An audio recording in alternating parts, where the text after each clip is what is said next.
He was the only member of the group who survived the Bolivian campaign. Years after the events of 1967, when Che Guevara had already become a global symbol frozen in posters and slogans, this survivor finally described what the world never heard from the jungle itself. According to him, the story most people believe begins too late.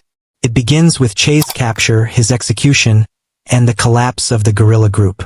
But the survivor insisted that the real story begins much earlier, long before the Bolivian army closed in, long before international headlines, and long before Che Guevara became a martyr. He explained that Che did not enter Bolivia with the same expectations he had carried into Cuba. The conditions were different, the political climate was colder, and the support network was fragile from the very beginning. Che was fully aware of this before the operation even started. The survivor emphasized that this awareness was not speculation or hindsight. It was visible in Che's behavior during the first weeks on the ground. From the earliest days, Che showed no illusion about rapid success. He closely monitored communication failures, the absence of local collaboration, and the lack of reliable supply routes. While others in the group still believed momentum could be built, Che was already analyzing the structural weaknesses of the mission. He did not express panic or despair, but he also did not encourage false optimism. The survivor recalled that Che became increasingly focused on documentation. He wrote constantly, not only operational notes but personal observations.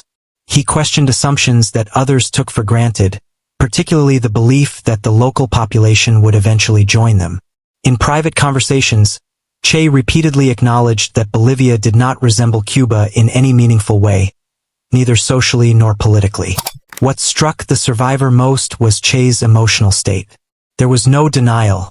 When setbacks occurred, Che did not react with anger or surprise. When plans failed, he adjusted calmly, as if the outcome had already been calculated. This behavior confused some members of the group, who expected frustration or urgency. Instead, Che seemed prepared for gradual isolation. At night, Che spent long periods reviewing maps, not only studying routes and terrain but also calculating time and distance in a way that suggested he was measuring limits rather than opportunities. The survivor described moments when Che spoke openly about the possibility that the operation might not succeed, without attempting to soften the implication.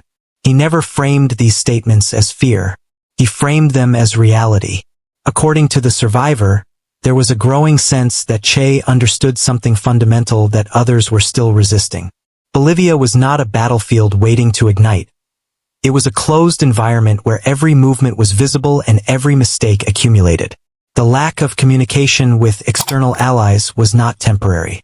It was permanent. Despite this understanding, Che never suggested retreat. He never discussed abandoning the mission. This is the point the survivor described as the most difficult to explain. Che continued forward not because he believed victory was likely, but because he believed withdrawal would contradict everything he stood for. The survivor stated that this was when he realized something unsettling.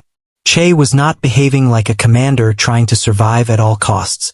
He was behaving like someone who had already accepted the consequences of his decisions and was committed to seeing them through, regardless of the outcome. This, according to the survivor, was the foundation of everything that followed. Che's actions in Bolivia cannot be understood unless one accepts that he entered the campaign with a clear awareness of how limited his chances were. He did not walk blindly into danger. He walked forward knowing the risks, knowing the imbalance, and knowing that the path he chose offered very little room for escape. And that is why, years later, the survivor said something that still challenges the official narrative. Che Guevara did not fail because he underestimated Bolivia. He failed because he accepted it. According to the survivor, the belief that Che Guevara slowly realized the mission was failing is inaccurate. What actually happened was that Che identified the failure very early, but continued anyway. The evidence, he said, was not hidden in dramatic moments or sudden disasters, but in a series of structural problems that never improved. One of the earliest warning signs was the absence of local support. The plan relied on the assumption that rural communities would provide food, information, and recruits. In reality, the villages remained distant and cautious. People listened, but they did not commit. They observed, but they did not participate. Che noticed this immediately and adjusted his expectations, while others continued to believe support would eventually emerge. Another critical issue was communication. Messages sent to external contacts were rarely answered. When replies did arrive, they were delayed and incomplete. Che understood what this meant.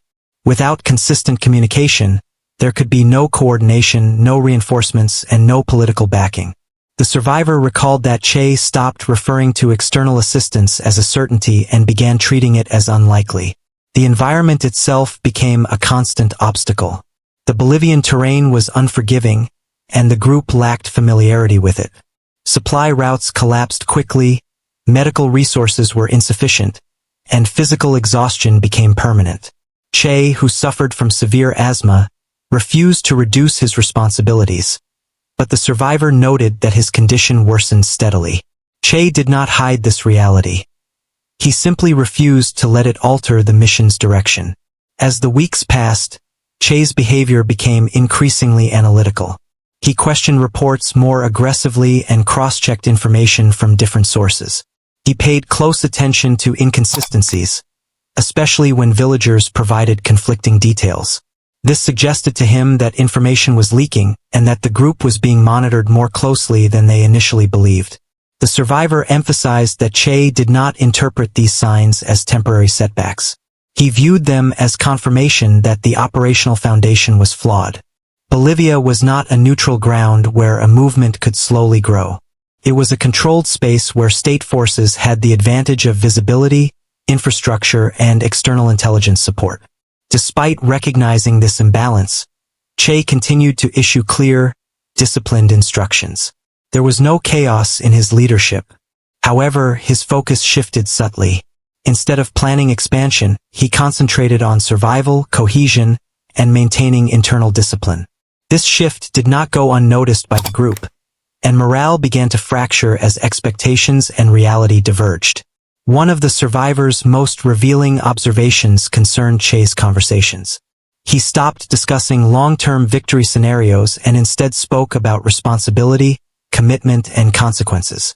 These discussions were not motivational speeches. They were reflections.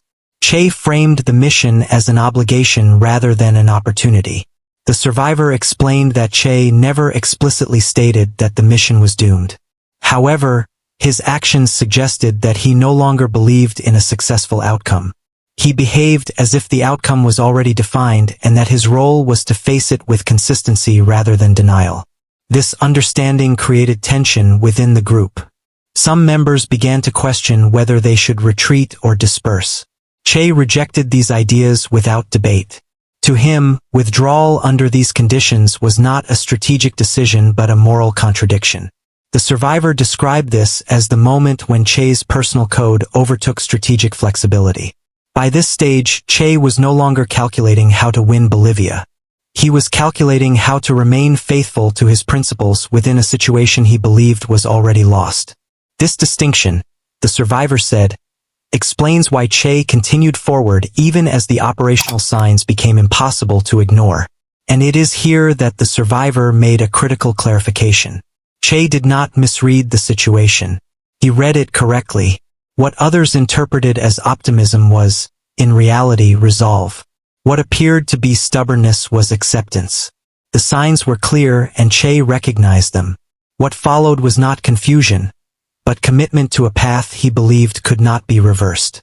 By the time the guerrilla group realized they were being actively hunted, Che had already adjusted to that reality.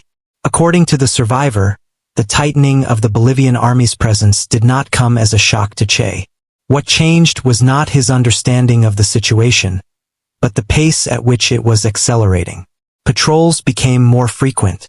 Movement through the jungle grew increasingly restricted.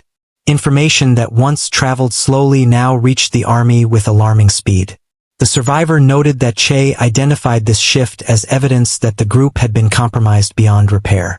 Whether through informants, intercepted communication, or external intelligence support, their location was no longer a secret. Internal pressure increased alongside the external threat. Fatigue weakened discipline, and fear altered judgment.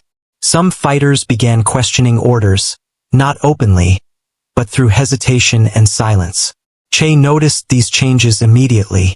He responded by tightening structure rather than loosening it, reinforcing routines and maintaining a strict command hierarchy. To him, cohesion was the last remaining asset. The survivor described how Che's leadership became more restrained and focused. He spoke less, but when he did, his instructions were precise. There were no speeches about victory or future revolutions. Instead, Che emphasized responsibility, awareness, and mutual protection. His concern shifted from expansion to containment. Health problems worsened.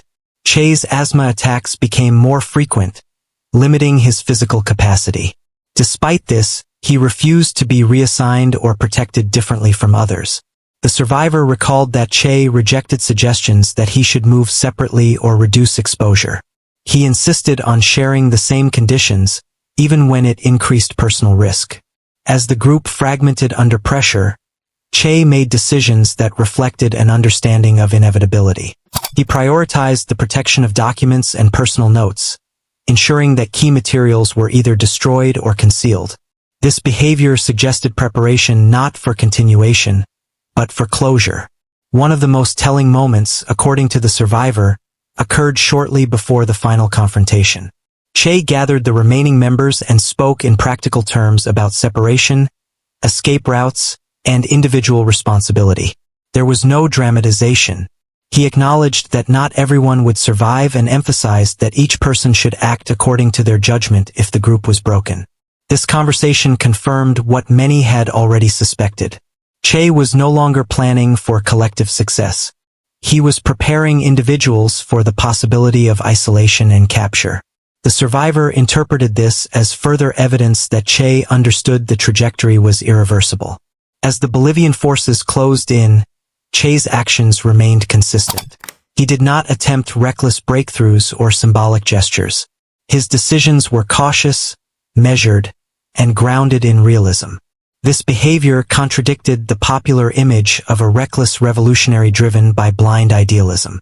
The survivor emphasized that Che's final days were not marked by confusion or panic. They were marked by clarity. Che understood the limitations of his situation and acted within them, refusing to abandon his role or responsibility. By this stage, the question was no longer whether the mission could succeed. That question had already been answered. The remaining uncertainty concerned how the end would arrive and who, if anyone, would leave alive. For the survivor, this period revealed the core of Che Guevara's character. Not the icon celebrated in slogans, but the man who chose consistency over survival when the two were no longer compatible. The final moments of the Bolivian campaign unfolded exactly as Che Guevara had anticipated. The survivor explained that by the time the group was effectively surrounded, Che was no longer reacting to events but following a course he had already accepted. Capture came not as a surprise, but as confirmation. Che did not resist recklessly, nor did he attempt escape at the cost of others.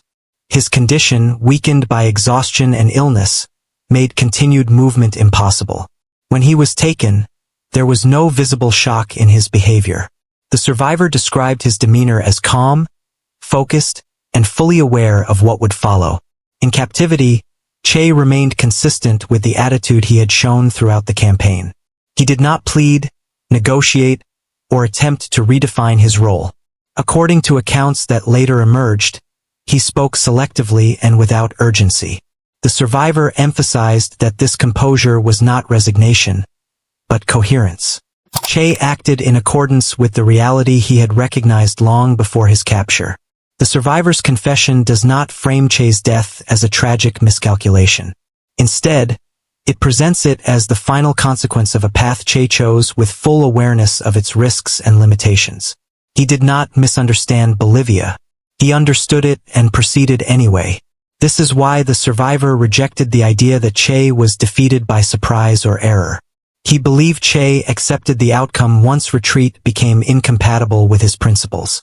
The mission failed strategically, but in Che's own terms, it did not collapse morally. Years later, the survivor concluded that Che's legacy cannot be explained solely through victory or failure. It must be understood through intention and acceptance. Che Guevara did not walk into death blindly. He walked forward knowing where the road was likely to end.